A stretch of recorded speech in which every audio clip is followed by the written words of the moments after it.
വികസിച്ച് വരുന്ന ഒരു രാജ്യത്തിന് കളങ്കം ചാർത്തുന്ന ഒന്നാണ് ബാലവേല.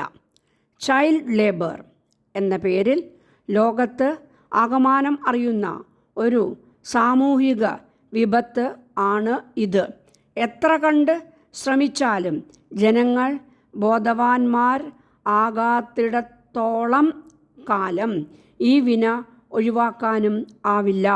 വളരെ വേഗം സമ്പത്ത് വർദ്ധിപ്പിക്കാൻ ശ്രമിക്കുന്ന മനസാക്ഷി ഇല്ലാത്ത ഒരു വിഭാഗമാണ് ബാലവേലയ്ക്ക് ഒളിഞ്ഞും തെളിഞ്ഞും പ്രേരണ നൽകുന്നത്.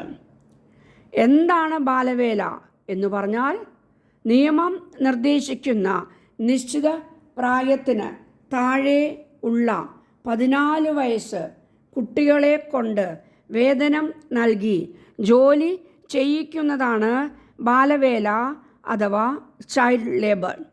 അനാഥ അവസ്ഥയും ജീവിത സാഹചര്യങ്ങളും കുട്ടികളെ ചെറു പ്രായത്തിൽ തന്നെ ജോലിക്ക് നിർബന്ധിതർ ആക്കുന്നു. ഭിക്ഷാടനത്തിനുള്ള പ്രേരണയും ഇങ്ങനെ തന്നെ വരുന്നതാണ്. ഉപജീവനത്തിന് കഠിന ജോലിയാണ് അവർ ചെയ്യേണ്ടി വരുന്നത്. വളരുന്ന പ്രായത്തിൽ താങ്ങാൻ കഴിയുന്നതിൽ അപ്പുറം വിശ്രമരഹിതമായ ജോലി അവരുടെ ശരീര വളർച്ചയെ സാരമായി ബാധിക്കും. ചെറു പ്രായത്തിൽ തന്നെ മുരടിക്കുന്ന അവസ്ഥ സംജാതമാകും. സുസ്ഥിര ജീവിതത്തിന് വേണ്ടുന്ന വിദ്യാഭ്യാസം ലഭിക്കാതെ വരുന്നത് മൂലം വോട്ട് ചെയ്യാൻ വരെ ഇവർ ചിഹ്നത്തെ ആശ്രയിക്കേണ്ടി വരുന്നു. ഒരു പൗരൻ്റെ മൗലിക ധർമ്മങ്ങൾ നിറവേറ്റാൻ ഉള്ള വിദ്യാഭ്യാസം പോലും സ്വീകരിക്കാൻ കഴിയുന്നില്ലല്ലോ ഇവർക്ക്. കുട്ടികൾ രാഷ്ട്രത്തിൻ്റെ നിധികളാണ്. വികസിക്കുന്ന രാഷ്ട്രത്തിൻ്റെ വികാസത്തിന് ആക്കം നൽകുന്നത് കുട്ടികളാണ്. കുട്ടികൾക്ക് വേണ്ടത്ര പരിഗണന നൽകാത്ത ഒരു രാഷ്ട്രത്തിനും ആരോഗ്യമുള്ള മാനസികമായും ശാരീരികമായും ഒരു ജനതയെ വാർത്ത് എടുക്കാൻ കഴിയില്ല. കുട്ടികൾക്ക് വളരെ പ്രാധാന്യം നൽകുന്ന ഒരു രാജ്യമാണ് ഭാരതം. നമ്മുടെ സംസ്കാരം ബാലത്വത്തിന് ഏറെ തെളിമ നൽകുന്നതാണ്. കുട്ടികൾക്ക് വേണ്ടത്ര വിദ്യാഭ്യാസം നൽകി സ്നേഹിച്ചും ലാളിച്ചും അവരെ വളർത്തേണ്ടുന്ന ചുമതല രക്ഷകർത്താക്കൾക്ക് ഉള്ളതാണ്.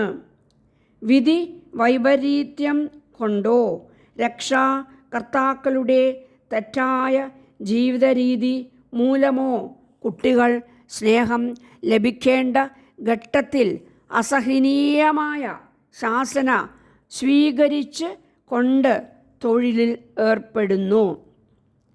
കുടുംബ ബന്ധങ്ങളിൽ വളരുന്ന ശൈഥില്യങ്ങൾ, പിതാവിൻ്റെ മദ്യപാനം, മാതാവിൻ്റെ സാമൂഹ്യ വിരുദ്ധ ജീവിതം, ഒരു വീട്ടിൽ തന്നെ കൂടുതൽ കുട്ടികൾ, അച്ഛനമ്മമാരുടെ ദാരിദ്ര്യം, രോഗം എന്നിങ്ങനെ നിരവധി ഘടകങ്ങൾ ബാലവേലയ്ക്ക് പിന്നിൽ ഉണ്ട്.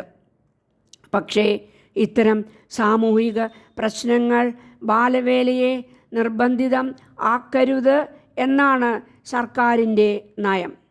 അതിന് കാരണം വിദ്യാർത്ഥികൾ ആവേണ്ടുന്ന പ്രായത്തിൽ തൊഴിൽ ചെയ്യുമ്പോൾ ചെയ്യുന്ന ജോലിക്ക് അർഹമായ വേതനം തൊഴിലുടമ നൽകുകയില്ല എന്നതു തന്നെ.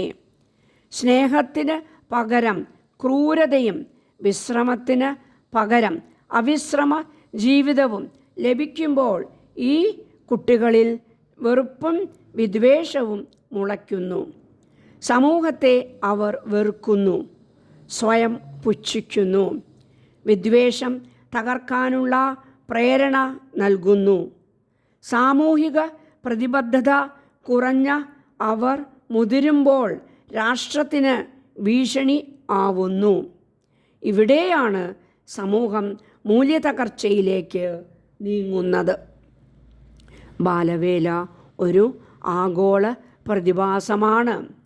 ലോകത്ത് ആകമാനം 10 കോടി കുട്ടികൾ എങ്കിലും ജോലി ചെയ്യുന്നുണ്ട് എന്നാണ് കണക്ക്.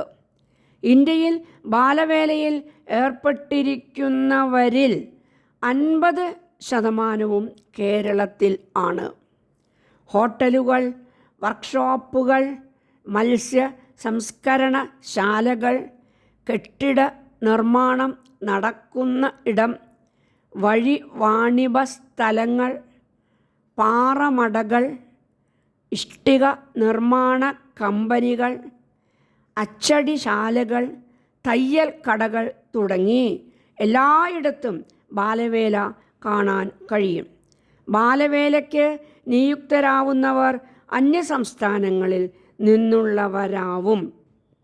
ബാലവേലയുടെ സാമൂഹിക വിപത്ത് ശരിയായി മനസ്സിലാക്കിയിട്ടുള്ളവരാണ് ഭരണഘടനാ ശില്പികൾ. പ്രത്യേകിച്ചും ഡോക്ടർ അംബേദ്കർ അക്കാരണത്തിലാണ് കുട്ടികളെ കൊണ്ട് ജോലി ചെയ്യിക്കുന്നത് ഒരു ചൂഷണമായും തിന്മയായും കരുതി ഭരണഘടനയിലെ മൗലിക അവകാശങ്ങളുടെ കൂട്ടത്തിൽ എഴുതി ബാലവേല നിരോധിച്ചത്. 14 വയസ്സിന് താഴെയുള്ള ഒരു കുട്ടിയെയും ഫാക്ടറികളിലോ ഖനികളിലോ അപകടകരമായ മറ്റ് സാഹചര്യങ്ങളിലോ തൊഴിലിടത്തിലോ നിയമിക്കരുത് എന്നാണ് നിയമം അനുശാസിക്കുന്നത്. ഭരണഘടനയുടെ ആർട്ടിക്കിൾ 24 ആണ് ഈ നിരോധന നിയമം വരുന്നതെന്ന് അറിയുക.